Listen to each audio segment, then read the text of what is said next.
তো বন্ধুরা 2024-এ যে অভয়া কাণ্ডটা হয়েছিল সারা পৃথিবী জুড়ে হিলিয়ে দিয়েছিল, এত বড় একটা ঘটনা হয়েছিল, সেই জায়গাতে কিন্তু আমরা ভেবেছিলাম না এখন থেমে গিয়েছে, আর এখন কোনো দিন এরকম কিছু হবে না।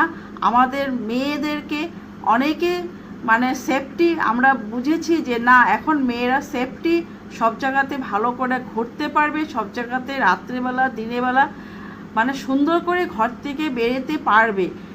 সেই জায়গাতে না বন্ধুরা 2024-এ সেই আমাদের ওয়েস্ট বেঙ্গলে এই এত বড় ঘটনাটা, অভয়া কাণ্ড ঘটনাটা আবারও ফিরে চলে এসেছে।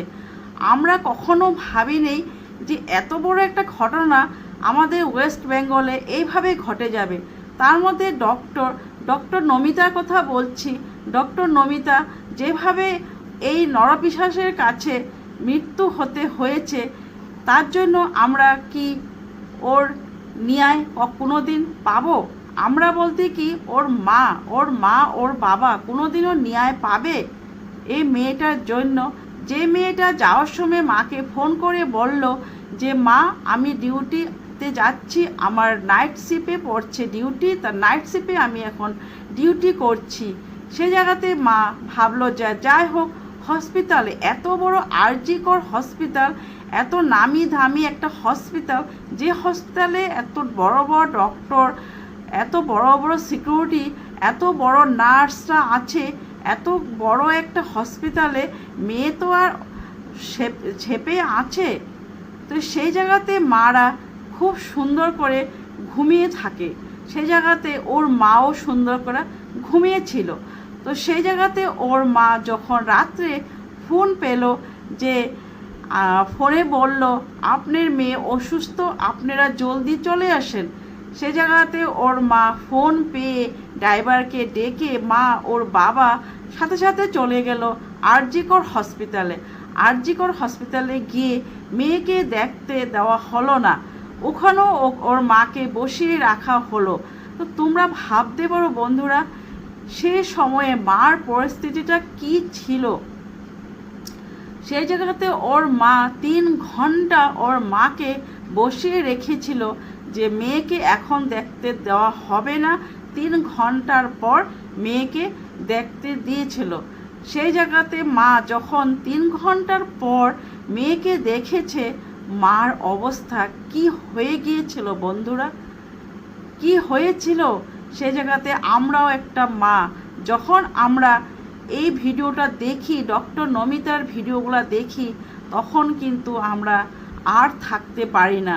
সারাদিন এখন আমরা আর কোনো ভিডিও দেখি না, কোনো ইউটিউব দেখি না, কোনো সিরিয়াল দেখি না। যখনই আমরা একটু হাতে টাইম পাই তখনই কিন্তু আমি এই ডক্টর নমিতার ভিডিওতে আমি সারাদিন ওর ভিডিও দেখি।